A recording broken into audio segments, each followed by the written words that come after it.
Newcastle United menang tipis 2-1 atas Manchester City. Pahlawan kemenangan The Magpies adalah Harvey Barnes yang bikin 2 gol. Pada pertandingan pekan ke-12 di St. James Park, Minggu, 23 November 2025, dini hari WIB, seluruh gol tercipta di babak kedua.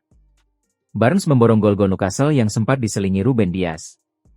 Dengan tambahan 3 poin, Newcastle naik ke posisi ke-14 dengan 15 poin. Sementara Citizens tertahan di posisi ketiga dengan 22 poin. Fiorentina bermain imbang 1-1 saat menjamu Juventus pada pekan ke-12 Liga Italia 2025-2026, Minggu 23 Oktober 2025 dini hari waktu Indonesia Barat. Duel di Stadio Artemio Franchi berlangsung ketat dan berakhir tanpa pemenang setelah kedua tim saling membalas gol di tiap babak. Hasil ini belum cukup membantu Juventus memperbaiki posisi klasemen.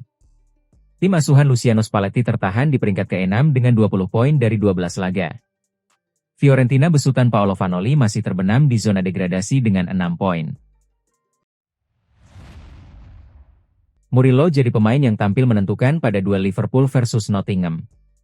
Dia bukan hanya mencetak gol perdana, yang membuka jalan Nottingham menang, akan tetapi juga tampil solid di pertahanan. Murillo sangat berbahasa pada situasi bola mati. Berdasar catatan FotMob, Murillo mampu melepaskan 3 shots.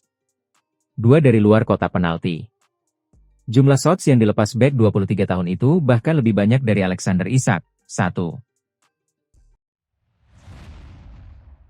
Bayern Munchen melakukan comeback sensasional saat menjamu Freiburg di Allianz Arena pada lanjutan Bundesliga, Sabtu, 22 November 2025, malam waktu Indonesia Barat. Sempat tertinggal 2 gol lebih dulu, Di Rotten bangkit dan mengamankan kemenangan telak 6-2 dalam laga penuh drama 8 gol. 6 gol Bayern masing-masing dicetak Lennart Karl, Michael Olise, Dayot Upamecano, Harry Kane, Nicholas Jackson, dan satu lagi dari aksi brilian Olise di babak kedua. Freiburg sempat memimpin lebih dulu berkat Yuito Suzuki dan Johan Manzambi, namun tak mampu menahan gempuran balik tuan rumah. Tambahan 3 poin membuat Bayern semakin kokoh di puncak klasemen Bundesliga dengan koleksi 31 poin dan unggul jauh dari para pesaing. Freiburg sendiri tertahan di papan tengah, menempati peringkat ke-10 dengan raihan 13 poin.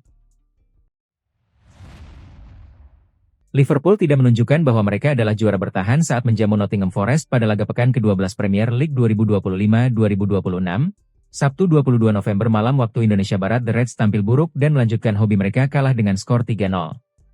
Liverpool awalnya diprediksi akan meraih 3 poin pada duel lawan Nottingham. Lawan yang dihadapi adalah tim yang sangat labil dan tengah berada di zona degradasi pada klasemen Premier League. Namun, Nottingham justru memberikan luka yang dalam bagi Liverpool. 3 gol mampu mereka sarangkan ke gawang The Reds lewat aksi Murillo pada menit ke-33, Nicolo Savona pada menit ke-46, dan Morgan Gibbs-White pada menit ke-78. Kekalahan memalukan tersebut membuat kubu Liverpool kini turun ke peringkat ke-11 klasemen Premier League dengan 18 poin. Lebih dari itu, kekalahan ini adalah momen memalukan karena terjadi di Anfield. Chelsea meraih kemenangan penting atas Burnley dengan permainan yang solid, Sabtu, 22 November 2025, malam waktu Indonesia Barat. Kemenangan ini menjadi modal positif menjelang jadwal berat pekan depan. 2 gol dari Pedro Neto dan Enzo Fernandez memastikan Chelsea pulang dengan 3 poin. Hasil ini memantapkan posisi The Blues di posisi kedua klasemen sementara. Pertandingan tidak selalu berjalan mudah karena Burnley mampu memberikan perlawanan. Namun, efektivitas Chelsea dalam memanfaatkan peluang menjadi pembeda. Kebersamaan tim dan kedisiplinan taktik menjadi fondasi utama kemenangan ini. Penampilan kolektif ini menunjukkan perkembangan yang semakin stabil di bawah Enzo Maresca. Kini Chelsea memasuki pekan yang menegangkan dengan laga Liga Champions melawan Barcelona dan kemudian bertemu Arsenal. Modal percaya diri dan tren kemenangan menjadi aset penting untuk menghadapi 2 partai besar tersebut. Barcelona mengamankan kemenangan telak 4-0 atas Athletic Bilbao pada laga pekan ke-13 La Liga 2025-2026 yang berlangsung di Camp Nou, Sabtu malam 22 Oktober 2025 pukul 22.15 waktu Indonesia Barat. 4 gol Barca dicetak Robert Lewandowski pada menit ke-4, Fermin Lopez menit ke-48, serta 2 gol dari Ferran Torres di menit 45 C3 dan 90. Pertandingan berlangsung dominan bagi tim tuan rumah asuhan Hansi Flick, sementara Athletic besutan Ernesto Valverde kesulitan membalas terutama setelah Oihan Sanchez menerima kartu merah pada menit ke-54. Lamine Yamal menjadi salah satu pemain paling menonjol dengan 2 assist dan aksi individu yang terus merepotkan pertahanan lawan. Kemenangan besar ini membawa Barcelona naik ke puncak klasemen sementara dengan 31 poin, melewati Real Madrid yang baru akan bermain. Legenda besar Barcelona itu memang tak pernah benar-benar jauh dari Camp Nou. Lionel Messi, ikon terbesar dalam sejarah klub, selalu meninggalkan jejak emosional setiap kali namanya dikaitkan dengan Blaugrana.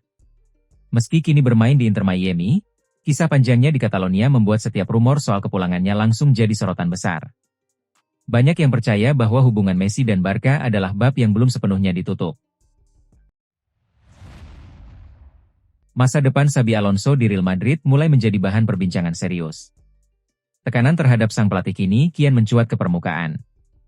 Dalam beberapa bulan awal, kinerjanya terus berada di bawah sorotan tajam. Banyak pihak di internal klub menilai kritik yang datang sudah mulai berlebihan.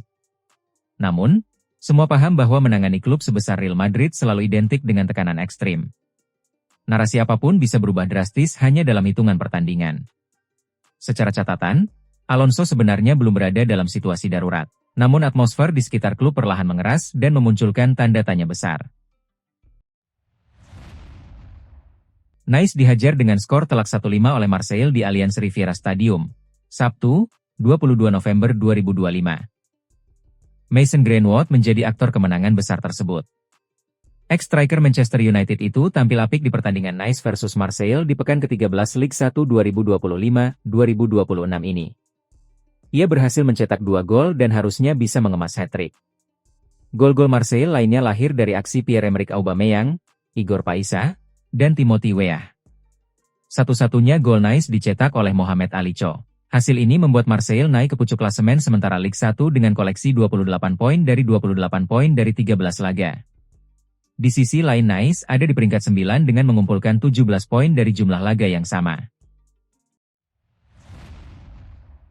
Timnas Indonesia dipastikan menghadapi lawan dari Eropa, Karibia, dan Oseania pada FIFA Series Maret-April 2026. Penetapan ini terjadi setelah FIFA secara resmi menunjuk Indonesia sebagai satu dari 8 tuan rumah FIFA Series 2026. Status tuan rumah membuka kesempatan bagi skuad Garuda untuk bersua dengan tim-tim dari konfederasi berbeda di luar Asia, terutama dari Eropa, Karibia, dan Oseania. Mantan pelatih Timnas Uzbekistan, Timur Kapadze menyebut perkembangan pemain Timnas Indonesia semakin terlihat dalam beberapa tahun terakhir. Ia menilai banyak talenta muda yang kini mulai menembus level senior dan tampil konsisten. Penilaian itu disampaikan Kapadze setelah mempelajari Timnas Indonesia selama perjalanannya menuju Jakarta. Ia menyebut sebagian pemain yang kini menjadi tulang punggung skuad Garuda sudah pernah ia hadapi saat level U23. Kapadze merupakan pelatih yang meloloskan Uzbekistan ke Piala Dunia 2026. Sekarang ia dikabarkan menjadi calon kuat peracik strategi Timnas Indonesia. Penyerang muda Dewa United, Rafael Struijk, kembali mencuri perhatian jelang SEA Games 2025. Namanya mulai menempati posisi spesial di mata pelatih Indra Syafri setelah sempat meredup dalam beberapa bulan terakhir. Kepercayaan itu muncul bukan tanpa alasan. Struijk menunjukkan perkembangan positif dalam beberapa laga persiapan, yang membuka pintu baginya untuk kembali menjadi bagian penting Timnas Indonesia U22. PSIM Yogyakarta berhasil menang tipis 1-0 atas Bayangkara FC di pentas BRI Super League di Stadion Sultan Agung, Bantul, Sabtu, 22 November 2025, sore waktu Indonesia Barat. Laga PSIM versus Bayangkara ini adalah laga pekan ke-13 BRI Super League 2025-2026. Pertandingan ini berjalan dengan alot. Satu-satunya gol di pertandingan ini dicetak oleh Rahmatsho Rahmatzoda. Hasil tersebut membuat PSIM masuk ke 4 besar Liga 1. Mereka mengemas 22 poin dari 12 pertandingan. Sementara itu Bayangkara ada di peringkat ke-7 dengan koleksi 18 poin. Persebaya Surabaya harus puas berbagi angka dengan Arema FC pada pekan ke-13 BRI Super League 2025-2026.